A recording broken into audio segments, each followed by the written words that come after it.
Welcome, everyone, to this mind-bending explainer about marijuana.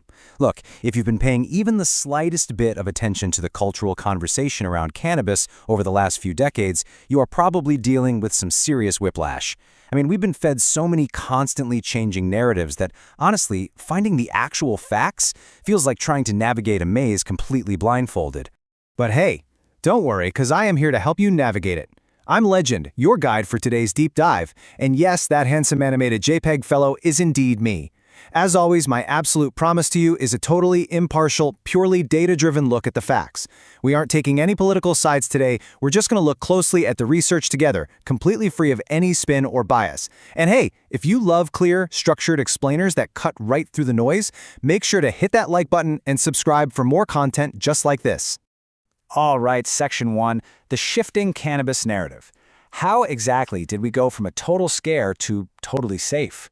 So, how exactly did society go from producing terrified anti-weed propaganda films like Reefer Madness to building sprawling, heavily funded $40 billion weed dispensaries? It's wild, right? In my lifetime alone, the messaging has swung aggressively from a single puff of weed is going to ruin your entire life to, oh, never mind all that, it is completely harmless and safe. And now, well, now we're actually starting to hear some new warnings pop up again. This extreme swing in viewpoints is happening right as global consumption has literally doubled in the last decade alone. Here in the United States, recreational use is legal in about half the country, and a staggering 1 in 4 Americans say they use it every single month. To understand why we have such a hard time figuring out if it's actually safe or not, we gotta look at the history that created all this confusion in the first place. Moving on to Section 2, the Prohibition Pendulum. Let's take a quick look at the history of the laws. You know, smoking the dried plant wasn't really widespread in America before the early 1900s. It arrived mostly with immigrants and jazz musicians, but the government backlash? That was incredibly swift. Swept up in the 1920s Prohibition movement and heavily fueled by racial prejudice at the time, a zero-tolerance culture was born. By 1936, films like Reefer Madness were actually claiming a single joint caused temporary insanity. And that intense narrative, it carried right through Richard Nixon's 1970 Controlled Substances Act and straight into Ronald Reagan's Just Say No campaign in the 80s. The sheer absurdity of this historical shift is staggering when you really think about it. By the 1950s, having just a little bit of marijuana in your pocket could literally get you life imprisonment in Texas.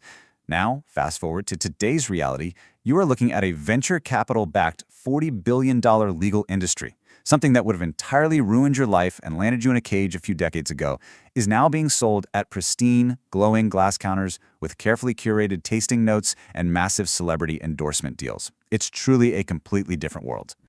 But here is exactly where the pendulum started to swing back.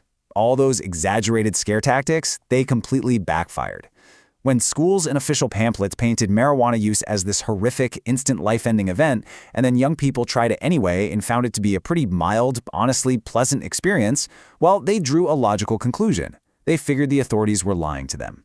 This created deep, deep public skepticism. And once enough people stopped trusting the official story, the politics inevitably shifted. The big change actually started in San Francisco with AIDS activists pushing the 1996 Compassionate Use Act in California. Interestingly enough, that medical marijuana law was a bit of a Trojan horse.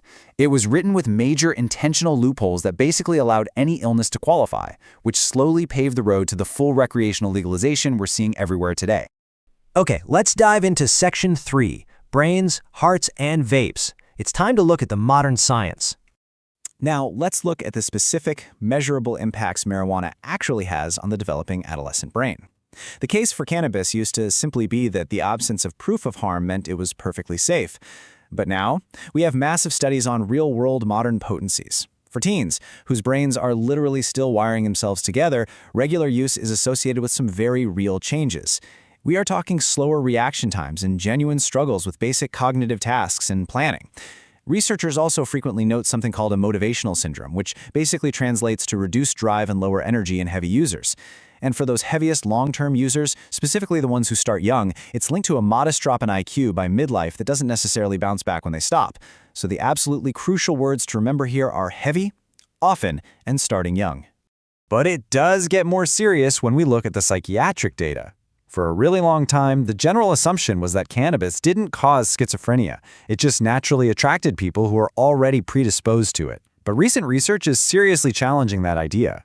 A massive Kaiser study involving nearly 500,000 teens, which is a huge sample size, found that those who used cannabis had a significantly higher risk of developing psychiatric disorders later on. We are looking at 2 to 3 times the risk for regular users developing psychotic and bipolar disorders, and researchers are increasingly pointing to causation here, not just correlation. Now again, this doesn't mean a single joint at a party guarantees schizophrenia, right? But the idea that modern cannabis just washes over a developing brain without leaving any mark whatsoever, that is becoming an incredibly hard point to defend scientifically.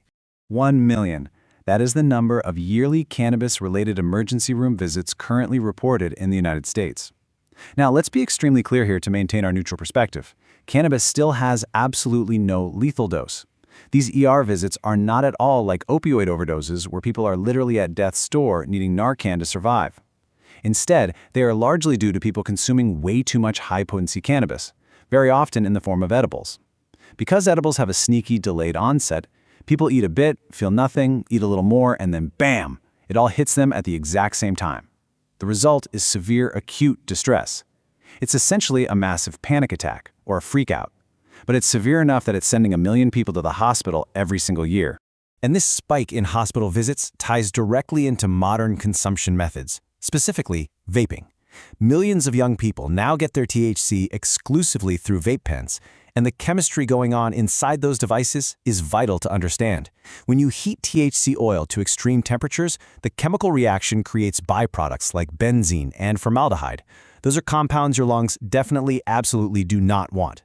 Furthermore, every single pen has a tiny metal coil that heats up to hundreds of degrees. Each time it does that, it sheds microscopic particles of heavy metals directly into the vapor you inhale. We're talking nickel, chromium, and lead.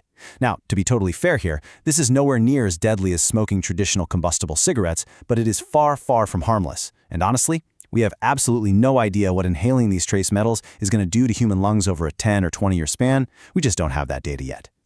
Which brings us to Section 4, Gaps in Medical Science. Let's talk about what we still don't know. Consider this perfectly phrased quote from our sources. The absence of data was never the same thing as the absence of risk. For decades, advocates used the lack of negative scientific studies as rock-solid proof that weed was completely safe, like a flawless miracle drug. But as the door to real, large-scale, federally approved research finally opens up, we're finding out that the historical lack of research shouldn't have been mistaken for total proof of safety. See, for years, we were all told cannabis was incredibly effective for treating chronic pain and sleep issues. But a massive 2025 review published in the Journal of the American Medical Association looked really hard at the evidence, and they actually found the claims to be scientifically weak. For chronic pain, patients certainly reported subjective relief, meaning they felt better, but objective medical markers didn't actually move. The sleep trials, they produced totally inconclusive results. And prenatal use is just too tangled up with tobacco and alcohol use for scientists to cleanly isolate the effects. The bottom line is that the hard science just isn't quite as rock solid as the slick marketing implies. And then, of course, there's the highly debated issue of driving. Driving high is obviously dangerous. Lab tests consistently show it heavily affects reaction time and hazard perception. But here is the massive gap in our system right now. Researchers say cannabis is present in over 20% of traffic fatalities, yet we literally have no reliable scientific standard of impairment. Unlike alcohol, where a quick breathalyzer gives a crystal clear legal limit, THC behaves totally differently. It stays in your body for weeks. So a positive blood test doesn't actually mean the driver was high at the exact time of the crash. They could have smoked 3 weeks ago. Because marijuana affects everyone's system so differently based on tolerance, establishing a single, fair legal standard of impairment has been basically impossible for scientists so far. All right, Section 5, Putting Risk in Perspective. Let's compare the data. When we pull back and look at the big picture, the contrast is truly eye-opening. While marijuana clearly has very real risks, especially for the developing brains of teenagers who use high-potency products frequently, its overall mortality rate is practically invisible when you compare it to other legal and illegal substances in our society. The CDC reports that 178,000 Americans die every single year from excessive alcohol use. Let that sink in. That is roughly 500 people a day. Basically an entire small city wiped off the map annually by booze. Add to that the roughly 100,000 deaths a year from opioid and other drug overdoses.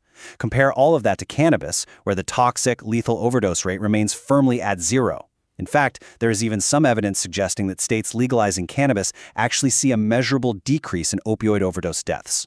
When you just look at the raw, cold statistics of pain and suffering, marijuana's physical toll absolutely pales in comparison to alcohol and prescription pills. Which brings us to our final takeaway and the ultimate question for this explainer. Are we finally ready to treat marijuana with nuance instead of extremes? Look, nearly everything adults do carries some level of risk, right? Thousands of people die swimming, biking, and skiing every single year, but we don't ban those activities, we just trust adults with the data. The real truth about weed isn't found in some hysterical 1930s propaganda film, and it certainly isn't found in a glossy modern dispensary brochure claiming it's a flawless miracle cure. It's somewhere right in the middle. The real data-driven concern lies with heavy, frequent, high-potency use among young people whose brains are still developing. But for occasional adult users, it's really just about making an informed decision. So I leave you with this thought. Can we finally drop the hype and the hysteria and just follow the data? Think about it. I'm Legend, thanks so much for joining me on this deep dive, and remember to like and subscribe for more mind-bending explainers.